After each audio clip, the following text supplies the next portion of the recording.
Vou te contar 5 coisas que ninguém te conta sobre a espiritualidade ou sobre a Umbanda, tá? Tem coisas escondidas que as pessoas não falam pra você simplesmente pra te passar medo, ou muitas das vezes apenas querem esconder, tá bom? Acompanhe esse vídeo do início ao fim, que eu tenho certeza que você vai se surpreender com as coisas que eu vou citar aqui. E eu vou começar já logo de início citando o seguinte: você não é obrigado a trabalhar a mediunidade, ou seja, se você não trabalhar a mediunidade, você não será cobrado. Eu sei que tem muita gente que diz: se você não trabalhar a sua mediunidade, você será cobrado pelo resto da sua vida. Isso é uma mentira. Isso é algo que eles não te contam. E sabe por que muitos pais de santo fazem isso? Para simplesmente te prender dentro do terreiro. Mediunidade foi algo dado a você do plano espiritual, porém foi algo dado. A questão ou o querer trabalhar com essa mediunidade vai depender da sua escolha. Vamos parar para analisar uma questão básica. Se a gente realmente fosse obrigado a trabalhar com a nossa mediunidade, porque seríamos cobrados, se caso a gente não trabalhasse, o que você me diz de pessoas famosas que nem fazem ideia sobre este assunto? Eles são cobrados? Então eu acho que não é bem assim que funciona. E isso, como eu disse para vocês, é o medo que alguns pais de santo passam em algumas pessoas, para que essas pessoas fiquem realmente dependentes de pais e mães de santo ou de terreiros. Eu vou trazer mais 4 aqui, viu? Mais 4 coisas que não te contam. E se você quer saber mais, acompanhe esse vídeo do início ao fim. Curta este vídeo e não esquece de compartilhar, que isso é de extrema importância. É claro, a gente vai pedir aquela questão básica para vocês. Se inscreva aqui no canal, pois temos vídeos diários. Agora, se você deseja apoiar o nosso tipo de trabalho e receber conteúdos exclusivos, se torne membro. Dessa forma você estará apoiando o nosso trabalho, tá bom? E além disso, recebendo conteúdos exclusivos. Pois bem, segunda coisa que não te contam, ou que não te contaram, ou que dificilmente vão te falar.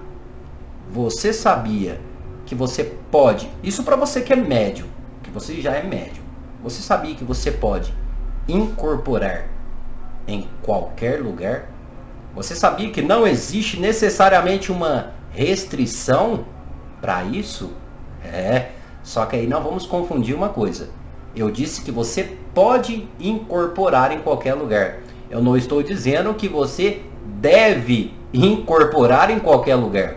Primeiramente, a gente sempre tem que analisar a necessidade e ver se realmente é o momento adequado, se é o local adequado ou se há uma precisão, se realmente há uma urgência para que a entidade se manifeste. Tá ok? Lembrando aqui para vocês que para as entidades não há fronteira. E como sempre citamos aqui, caso haja necessidade da entidade se manifestar para realizar alguma coisa que seja necessária, ela irá sim se manifestar. Muitas das vezes, é claro, em lugares na qual não são apropriados, como por exemplo, muitas pessoas incorporam em casa hoje em dia, mas devemos entender que quando isso ocorre em casa, o ambiente tem que estar preparado e tem que haver uma necessidade ali em comum para que essa entidade se manifeste. Eu sei que muitas pessoas pregam que você não pode incorporar em qualquer lugar, pois querem que você fique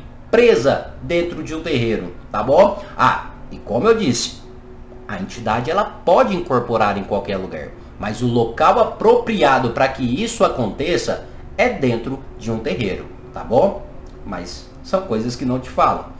A outra coisa que eu acho essa de extrema importância, que não te falam de forma nenhuma, isso para você que é meio desenvolvido, você já ouviu falar sobre isso, que é o seguinte: você sabia que ninguém é obrigado a incorporar? Sim, olha o que eu estou dizendo. Ninguém é obrigado a incorporar. Eu sei que você deve estar falando o seguinte assim, ou pensando o seguinte: ah, Patrick, eu não quero incorporar, mas a entidade mesmo assim se manifesta. Não é bem assim não, hein? Eu acho que quando a entidade se manifesta em um médium, é porque há sim uma permissão do médium, mesmo que uma pequena permissão lá no fundo do subconsciente do médium, ele está permitindo essa incorporação. Realmente, pessoal, ninguém é obrigado a incorporar, não existe cobrança em cima disso, tá bom? Primeiramente, a gente tem que entender que a mediunidade de incorporação também se trata de uma mediunidade e que nem todos carregam. É um dom concedido para você do plano espiritual para a vida terrena, na qual vai te auxiliar no decorrer da sua vida também. Porém, a obrigação ou querer desenvolver esse dom cabe a cada um de nós. Então, sempre teremos escolha. A outra questão básica que muitas pessoas dizem é: eu não quero incorporar e a entidade vai lá e me pega. Ah, pessoal, vamos compreender o seguinte. Entidades são seres evoluídos. Eu estou falando sobre incorporação e não possessão, porque realmente possessão ali mesmo você não querendo vai estar acontecendo. Agora, um exemplo é: entidades são seres extremamente evoluídos e inteligentes. Sendo assim, as entidades elas estão aqui para te auxiliar, te ajudar no decorrer da sua vida.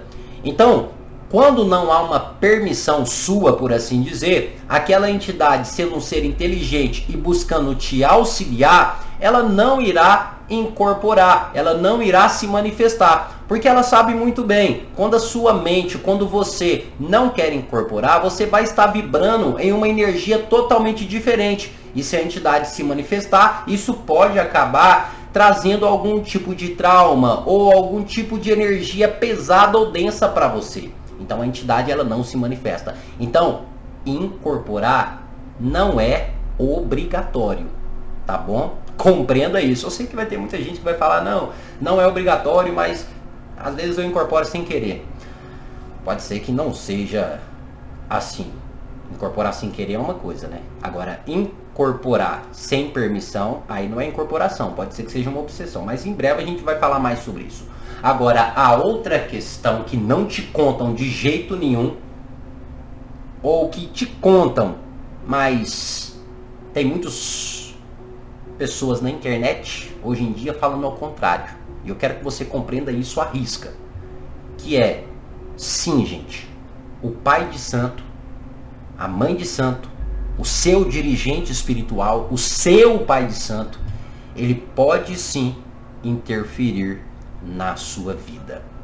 Sim, parece ser pesado, mas eu estou afirmando. Ao contrário de muita gente que fala na internet que não, o pai de santo não pode interferir na minha vida, ou ele não vai interferir. Sim, ele pode interferir na sua vida.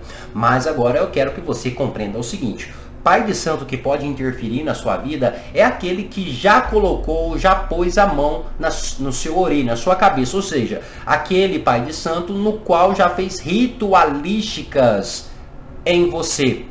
Ou seja, ele é um condutor, um incentivador ou um orientador seu espiritual, e ele toma conta do seu espiritual, tendo a função terrena de te auxiliar. Com isso, ele conhece as suas energias e ele, de certa forma, ele consegue sim manipular essas energias. Não é à toa que em muitos terreiros de Umbanda é o pai de santo que chama as entidades da pessoa, às vezes através de um toque, às vezes através de uma fala no ouvido, porque o pai de santo ele tem esse poder, pois querendo ou não, ele é conhecedor da sua energia e ele tem uma influência muito forte nesse seu lado espiritual, pois ele toma conta, ele pôs a mão no seu ori. E quando a gente está falando que o pai de santo pode interferir na sua vida, a gente também está falando de forma negativa. Sim, por isso que é muito aconselhável você, antes de mais nada, pensar 1, 2, 3, 4 mil vezes antes de entrar em qualquer terreiro sem conhecer. Tá bom? Compreenda isso. E por quê? o pai de santo ele pode interferir de forma negativa. Como que isso funciona? Primeiro que ele conhece esse seu lado espiritual e, querendo ou não, ele é um condutor energético aqui, terrenamente falando, tá? Então ele conduz a sua energia também. Naturalmente ele tem uma ligação direta com você, desta forma tendo uma facilidade maior para influenciar de forma negativa em sua vida.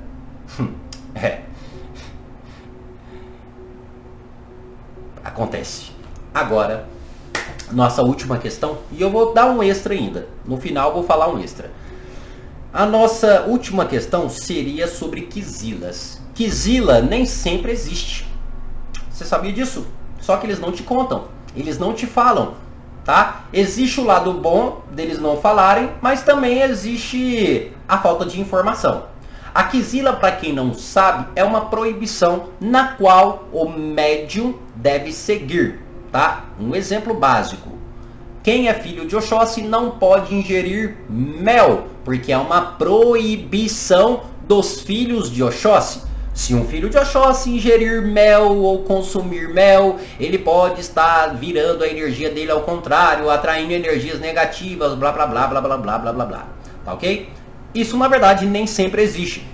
Ah, é claro, existe em algumas situações. A quizila, ela existe quando você, médium, filho de um determinado orixá, está passando por uma ritualística específica, na qual ingerir determinados alimentos vai atrapalhar na energia daquele ritual. Como por exemplo, eu disse, se você estiver passando por uma feitura de santo, na qual seja relacionado ou direcionado ao orixá Oxóssi, você não poderá fazer coisas ou ingerir coisas que atrapalhem naquela ritualística ou que tenham energias contrárias. E um dos elementos que é contraditório à energia de Oxóssi é o mel. Então, se você está passando por uma ritualística direcionada ao Oxóssi, você não pode ingerir mel, porque vai atrapalhar na ritualística. Agora, passou essa ritualística, você pode ingerir sim, tá bom? Mas é claro, vai ter algumas pessoas dizendo o seguinte: não, mas o meu orixá não pode comer isso. É o seu orixá, não é você. As pessoas não conseguem separar isso de forma nenhuma. E é muito difícil bater na tecla e falar para as pessoas que a quizila nem sempre existe. Isso já é uma cultura que está impregnada na mente das pessoas. Agora, você sabia o porquê que essa questão da quizila sempre existe, foi pregada para os praticantes? Porque é o seguinte, muitas pessoas que quando era liberado, um exemplo, olha, o Oxóssi tem quizila com mel, mas você pode ingerir.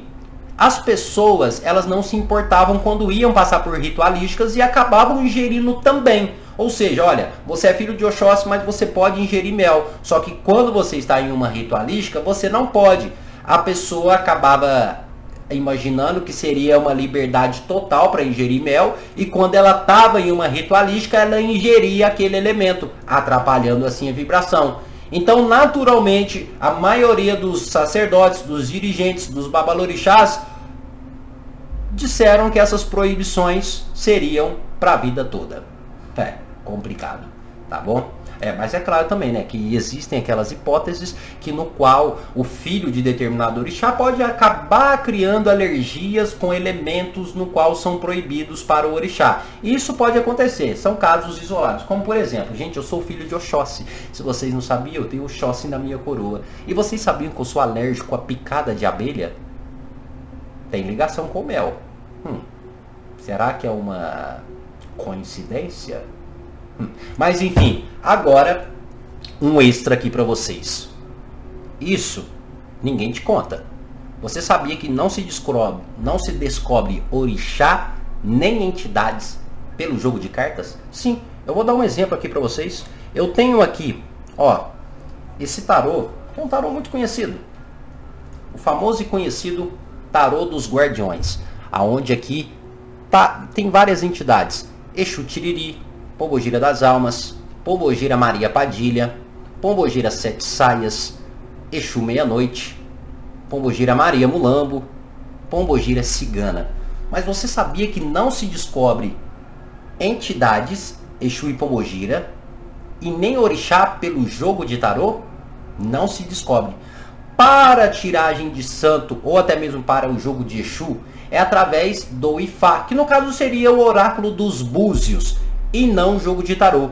O jogo de tarô ele pode ser jogado, tá, ou manuseado por qualquer pessoa, independente se ela é de religião de matriz africana ou não. Ou seja, se você quiser aprender a jogar tarô, você pode aprender e começar a dar consultas, mesmo não sendo de religião de matriz africana, tá bom? A outra questão é que você não precisa passar por ritualística nenhuma e nem esse tarô também precisa passar por ritualística nenhuma, ou seja, você não precisa de uma permissão ritualística, processos espirituais para jogar o tarô, ao contrário dos búzios, no qual você precisará de todos esses processos. Tá bom? Lembrando que os búzios é uma conversa direta com divindades, que no caso é os orixás, e o jogo de Exu, que é uma conversa direta com nossos ancestrais.